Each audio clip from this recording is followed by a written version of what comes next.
I wasn't even ready, I was in the back masturbating anyway, so. Dave Kamsler is my name, not to, you know, it's close enough. You're on weed also tonight, Scott? Is that it? Scott was talking about apple picking before. I went blueberry picking recently, which was not, yeah. It was nice enough until I realized, you know, there's illegal immigrants that won't do this for money. You know, there's a guy who crawled through a sewer of shit in Arizona who would look at this and say, no, I'm gonna wait outside the Home Depot all day. Much rather do that. I'm a fucking migrant farm worker fantasy camp that I got dragged to. So. Anyway, it's Friday night, summertime. You guys all having a good time, huh? Yeah. That's all the noise? Come on, make some noise. Having a good time? All right. I'm single. It's the weekend though. I'm looking forward to being out there again. I'm not having much luck with the ladies, unfortunately. I wouldn't think so. I mean, all I hear from ladies is that they want a guy who's smart and funny. Is that right, ladies? People, I hear they want a guy who's smart and funny. Not to toot my own horn, I was the Suffolk County math champion in high school. Thank you. Yeah. Yes, ladies, don't all throw your bras on stage at the same time. But I'm smart and funny, right? I should be fighting the women off with a stick. What do you think? Uh-huh.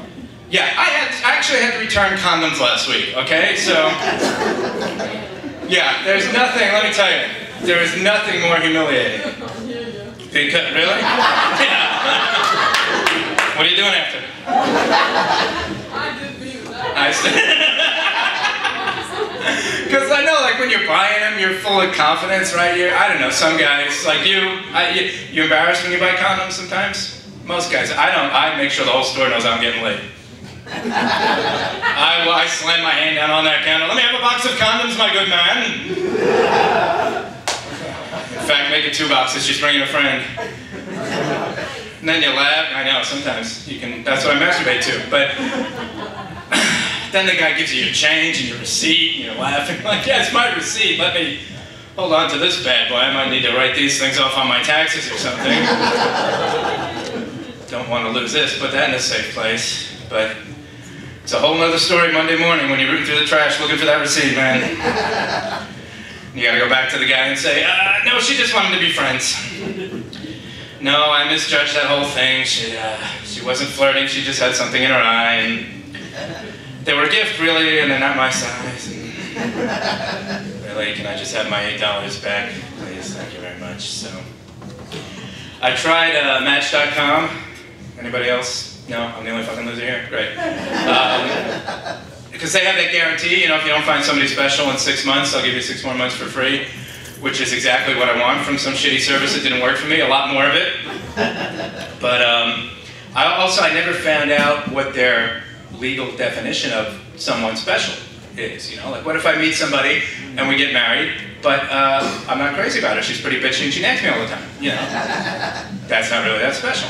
Or, you know, if you don't find somebody special in 6 months, so after 5.5 months, they're going to send me some retarded girl that I have to take out to keep my warranty active.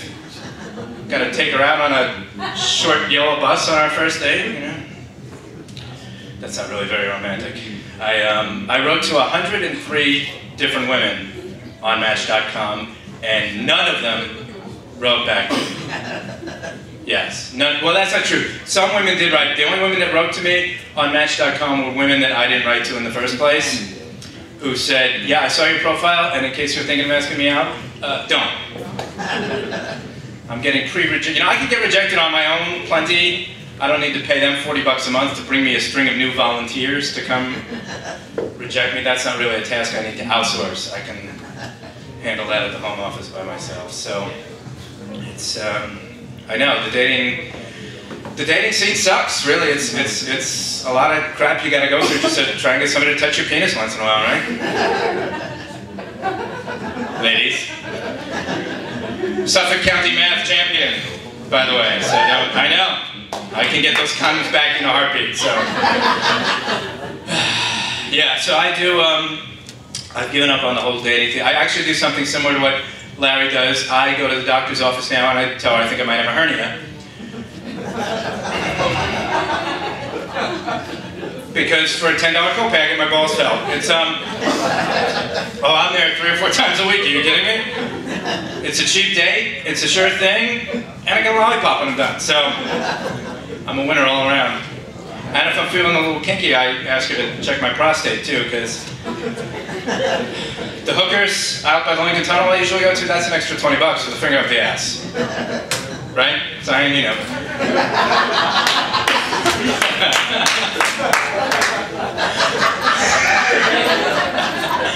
But I got great insurance, man. Same $10 covers the whole thing. I love Blue Cross. I just wish their directory of doctors had pictures in it, you know? So the night before I could be like, hey, Dr. Debbie, what ailment am I gonna have for you this week? Yeah. Okay. I guess, yes, it's 3 or 4 times a week, actually. It's you gotta vary it up. You don't want to see the same doctor every time, because you know where she's been, so. I know where I've been, and I don't like it, so. I guess it could be worse. I guess I could be married. I'm the walking wedding curse. When it comes to every wedding I go to, they get divorced. I'm like 15 out of 20 in my career. It's gotten to the point where even the priest doesn't even ask if anybody has any objections anymore. He just says, oh, Dave's here. You guys are screwed. Forget it. The priest actually says screwed in the church, and he's not talking to the altar boys. You know it's bad. But a friend of mine's getting divorced. He was married 6.5 months, and he's getting divorced already. I didn't even get the thank you note yet, and they broke up. Poor schmuck. Poor me, really. You know how much money I shell out on this guy's fucking wedding? I got him a wedding gift, I got him an engagement gift, I rented a tux. He lasted 6.5 months.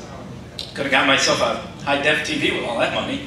At least that would have come with a 2-year warranty on it, you know? I'm serious. I'm going to start giving post-dated checks now when I go to weddings. Here you go. This is made out to the 2 of you. It's payable 18 months from now. So if you can still stand each other then, long enough to be in the same room to sign the check, then go crazy. Otherwise I'm stopping payment on that fucker. Because you know what's going to happen? He's getting divorced. He's probably going to end up getting married again someday. That's going to cost me another gift. And maybe divorced again. And this is a fucking scam with these weddings, you know? I give on a sliding scale now when I go to weddings. Your first wedding, I give you a very lovely gift. Your second wedding, it's a little bit less. Still a nice gift, but a little bit less than the first. If you have the balls to invite me to a third wedding, plus a guest, I will respond for 2 people. But I will show up by myself. I will not bring a gift. I will eat my 2 steaks and I'll go home. Believe me, I've already paid. I got worse. I'm worse with the women than Mel Gibson, it seems, these days. One of my other, I told you 15 out of 20 weddings I've been to, they got divorced. One of the other 5 where they didn't get divorced, my buddy was married for about a year. After a year, he stabbed his wife to death. He stabbed her to death. Yeah, and I don't know why he had to do that. I don't know why she wouldn't just shut the fuck up. But it was obvious, you know, it wasn't planned. Obviously, they had an argument. It was in the heat of the passion. He panicked afterwards, didn't know what to do. And he lives down the block from a Dunkin' Donuts. So he decided he was going to go out to Dunkin' Donuts and come back and make it look like he stumbled upon this scene that he had nothing to do with. So he goes out to Dunkin' Donuts and he comes back and he's got a dozen donuts and a dead wife on the floor, which is a win-win in my book. And I think the cops thought so too. That wasn't really his definition of somebody special either. Yeah. So are there like no social graces left in the world anymore? Really, I was in the men's room before the show, and the guy in the next stall, his phone rings, and he picks it up. He picks up the phone, right, you know, and he's going on like nothing's going on, and the poor schmuck on the other end of the phone has no idea what he's gotten himself into. Like, can you hear me now? And I'm thinking, what is so goddamn important that it can't wait 5 minutes? You know, has it come to this where I actually have to tell my friends now, you know, if I call you and you're taking a shit, I'll take voicemail. I don't want to talk to you that badly.